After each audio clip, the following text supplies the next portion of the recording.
हिंदी साहित्य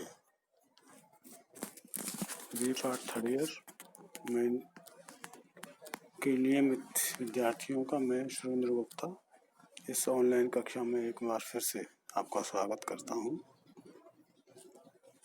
B part third year Hindi साहित्य के फर्स्ट पेपर आधुनिक काव्य संग्रह नामक पुस्तक में नंद किशोर आचार्य एक ऐसे कवि हैं जो बीकानेर के ही रहने वाले हैं।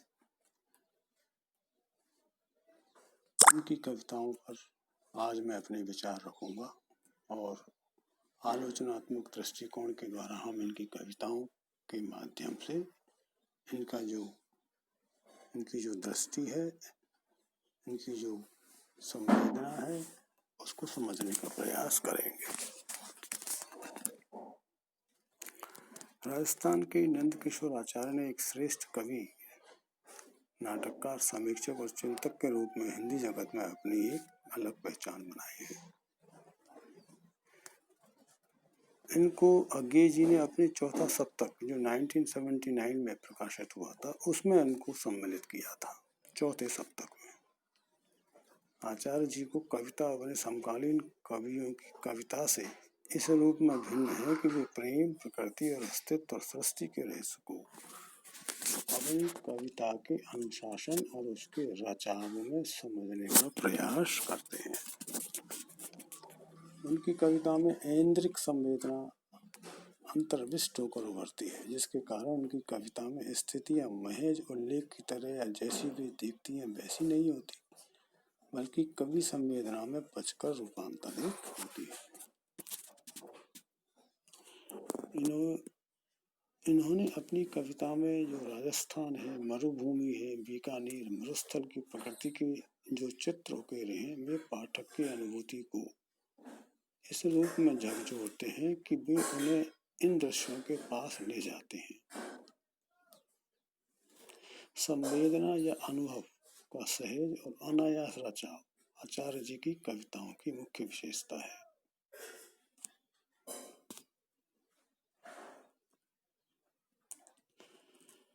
दरअसल आचार्य जी की कविताओं में यह अर्थ उनके भीतरी रचाव का हिस्सा है जो अनेक अर्थ धारण किए हुए होता है। एक अच्छे विचारक और चिंतक भी हैं आचार्य जी।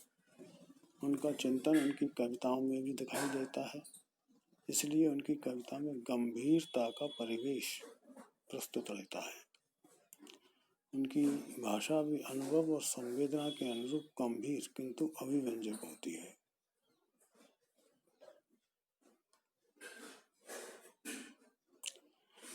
जल है जहाँ वह एक समुद्र था, शब्द भूले हुए आती है जैसे मृत्यु, इनके अनेक प्रमुख काव्य संग्रह हैं।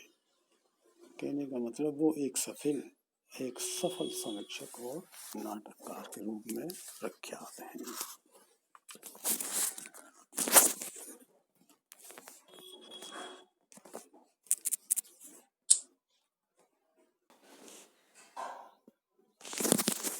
यहाँ हम आज आचार्य जी की कविताओं में जो संवेदना है, सामाजिक स्तर की संवेदना, उसको हम समझने का प्रयास करेंगे और आपके पाठ्यक्रम में जो 4 छोटी-छोटी कविताएं हैं उनके उदाहरणों से इस शीर्षक को स्पष्ट करने का हम प्रयास करते हैं। देखिए, काव्य जो होता है वो समाज का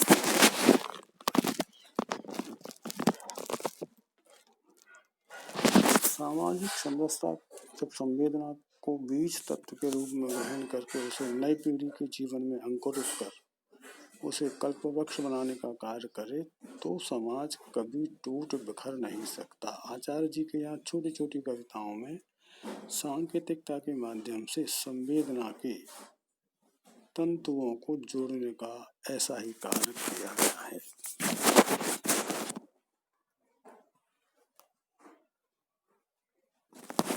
ये कविताएं समाज को एकता के सूत्र में बांधकर हमारे समक्ष प्रस्तुत होती हैं, जो समकालीन साहित्य में आजकल कम देखने को मिल रहा है। इनकी कविताओं में एक से अधिक अर्थों के साथ साथ सामाजिक संवेदना के अनेक अर्थ, अनेक रूप, स्वरूप परत दर परत खुलते जाते हैं। जो इनके काव्य की विशिष्ट है। इनकी कविताएं बाहरी समाज में घटित घटनाओं पर ही पूर्णतः अविलंब न हो, मनुष्य या मानव मन के भीतरी तह में छिपे हुए विविध घटनाक्रमों को संवेदनात्मक रूप में प्रकट करती हैं, जो इनकी एक विशेष पहचान है। जल है जहाँ एक कविता संग्रह है। उस कविता संग्रह के अंतर्गत जो परिवार, जो रिश्ते हैं उनमें शिथिलता है, प्रेम में जड़ता है, भावनात्मक दूरियां हैं आदि को संवेदनात्मक स्तर पर उभारा गया है। इनमें कमी आते रहने से समाज क्या वैसा का वैसा बना रह पाएगा जैसा हम अपने पूर्वजों से प्राप्त हुआ, इसमें कवि को संदेह है। तुम्हारे और मेरे बीच एक कविता है जिसके अंदर मानव मानव के बीच प्रेम में कमजोर होना, रिश्तों में शिथिलता, ठंडेपन, मानव मानव के बीच बनती गहरी खाइयाँ, टरकते रिश्तों की ओर संकेत करके समाज को एक सूत्र में बांधने वाले प्रेम रूपी सीमेंट के झरने की ओर संकेत करते हुए कवि ने खूब लिखा है।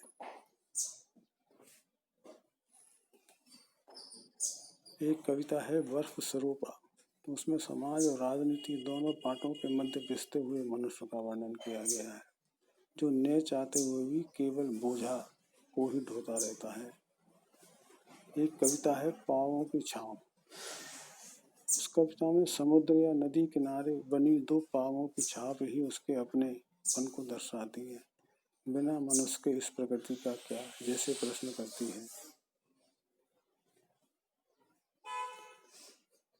एक तरह से इनकी कविताओं में सामाजिक समकालीन समाज में माँ और पुत्र के रिश्तों में आने वाली जड़ता को तोड़कर उसके अटूट संबंध जोड़ती है। नदी हो तुम कविता समाज रूपी नदी के विविध आयामों को प्रकट करती है।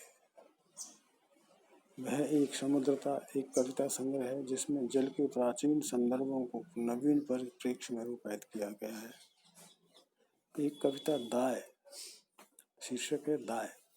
उसके अंतर्गत प्रगतिवादी विचार और सामाजिक समरसता को संवेदनात्मक रूप से प्रकट करती है, जिसमें मैला ढोने की प्रथा का वर्णन करते हुए इस प्रथा पर क्षोभ व्यक्त किया गया है कवि के द्वारा।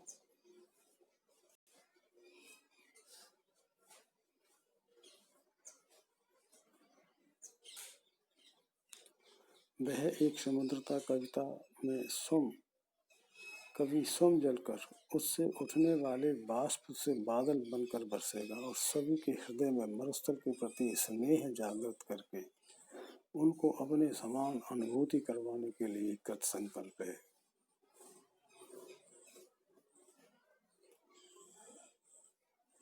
पिता के न रहने पर कविता में अपने पिता के द्वारा कुर्ता, धोती और रेशमी दुपट्टे को बहुत सहेज कर रखा हुआ है, जो विविध अवसरों पर भी पहने जाते हैं।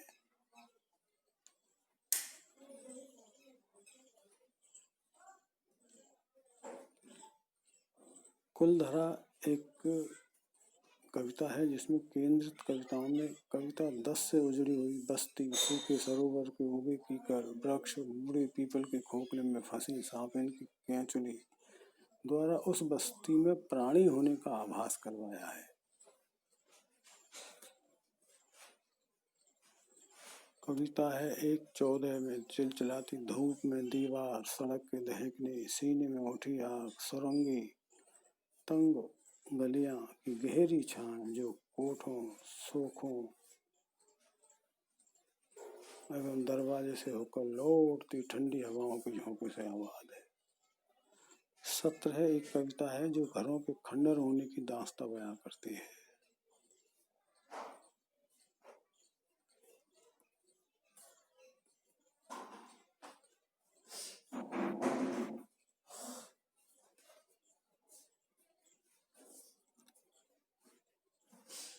आंगन छत्ते कविता में उच्च वर्ग और आंगन निम्न या सामान्य वर्ग के प्रतीक रूप में वर्णित हुआ है। उच्च वर्ग को जो आवश्यकता होती है तो सामान्य वर्ग से मिलकर हंसने और बात करने का कार्य करता है।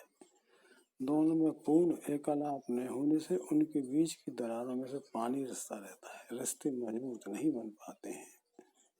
कवि लिखते हैं आंगन पर आपस में फुसफुसाते छतें, किंतु जानते हैं आंगन में फटे बिस्तरों, टूटे चौखट तकियों और दरारों के बीच में, जिनमें बढ़ता रहता है पानी, पूरा शहर मानो एक छत है, आंगनों से बटी, या कि आंगन एक जिसको जोड़ती हैं छतें। मैं नहीं रहूंगा कविता में सामाजिक के इहलोक में न रहने पर भी उसका अवदान साहित्य एवं समाज में महसूस किया जाता रहा।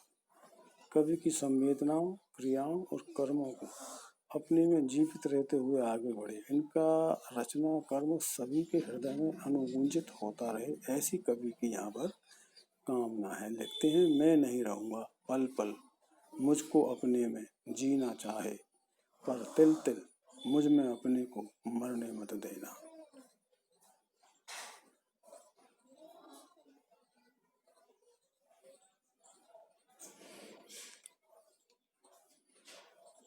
एक कविता है, क्यों नहीं दिखा। कविता स्वयं की आग में मरकर जीने की दास्तां बयान करती है। मेज भर की दूरी कविता है एक, उसमें भौगोलिक नक्शे को देखते समय हमें सागर, रेगिस्तान, मैदान, पर्वत, शिखर, ये सब संपूर्ण हमारी मेज में समा जाती है, जो वसुधैव कुटुंबकम की भावना को साकार करती है।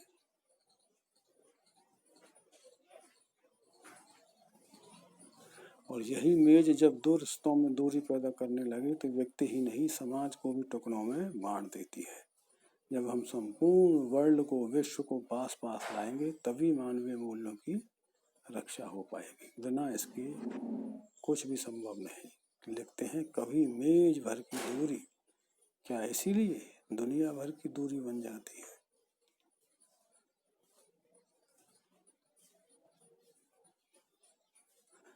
उतनी नहीं है नदी कविता है एक, उस कविता के अंतर्गत प्रतीकार्थ रूप में नदी समाज एवं पेड़ मनुष्य के संबंध की तरह मानवीय रिश्तों के अटूट संबंध को बताते हुए रिश्तों प्रेम की अहमियत को चिन्हांकित किया गया है।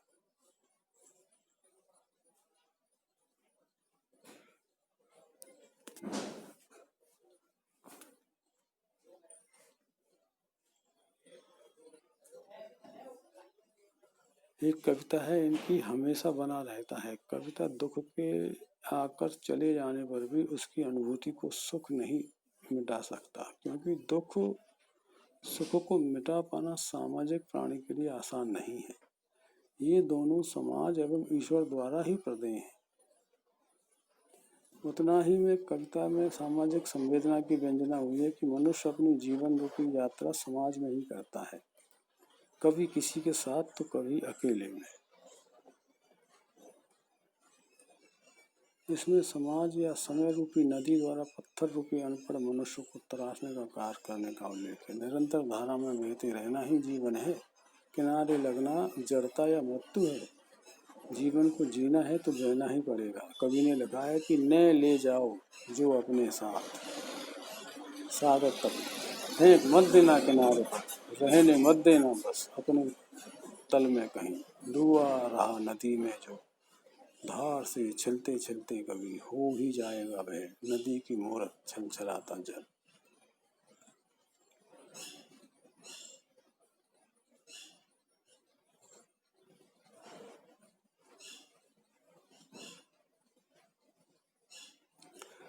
गाना चाहता है पतझड़ कविता संग्रह है। इसकी कविताओं में व्यक्ति के स्वयं से बातचीत करने के अवसर कम होते जा रहे हैं। वही पतझड़ के गान के माध्यम से कवि भाग दौड़ भरी जिंदगी में कुछ क्षण ऐसे क्षणों का आकांक्षी है जिसमें वो स्वयं व प्रकृति के साथ साथ समाज के व्यक्तियों के लिए अंतर आणविक स्पेस रखकर समाज को तरोताजा रख पाएगा।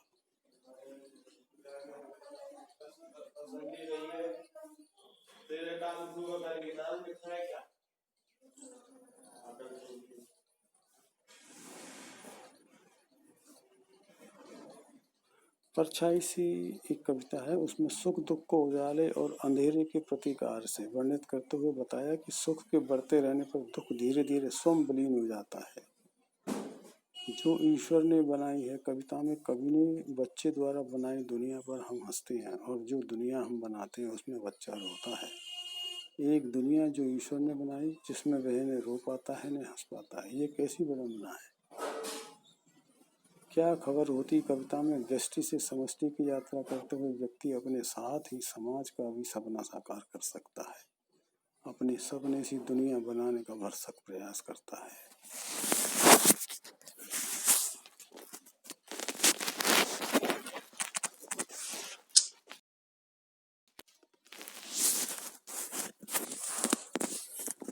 आवाज सुनती कहाँ है कविता में समाज के शोरगुल में गुम व्यक्ति विशेष या विशेष विचारधारा की आवाज के समाज में गुल हो जाने से उन समस्याओं का समाधान कभी नहीं होता।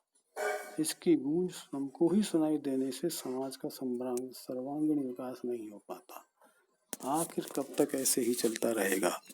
लिखते हैं आवाज सुनती कहाँ है, लेकिन दुनिया के शोर में खुद को खो देती हुई बसाए जाता अपने सोने में सन्नाटा, अपनी पुकार की गूंज।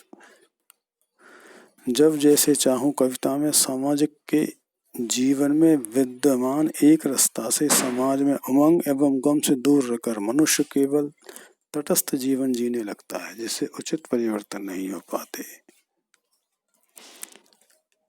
खिलना मुरझाना, फिर खिलते मुरझाते रहना, बंदी हो जाना एक ही सबका लव का, न खिलने की उमंग है वहाँ, न गम ही है मुरझाने का।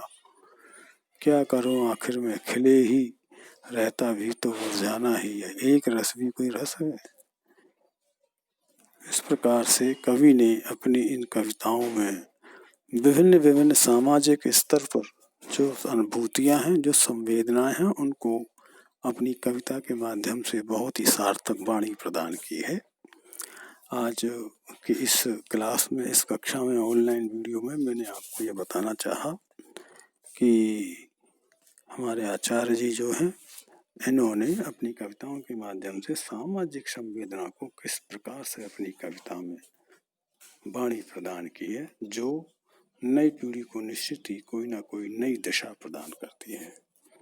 आज की कविता के माध्यम से कवि ने एक सफल सार्थक प्रयास किया है, जो निश्चित ही आगे की नई जो कवि पीढ़ी है उसको एक ऐसी दिशा प्रदान करते हैं जो हमारे समाज की संवेदनाओं को, उनमें संवेदनाओं में थोड़ा सुधार करें और नई पीढ़ी के लिए प्रेरणा का काम करें। आगे फिर हम नई कक्षा में नई कवि के साथ मिलेंगे, तब तक के लिए नमस्कार।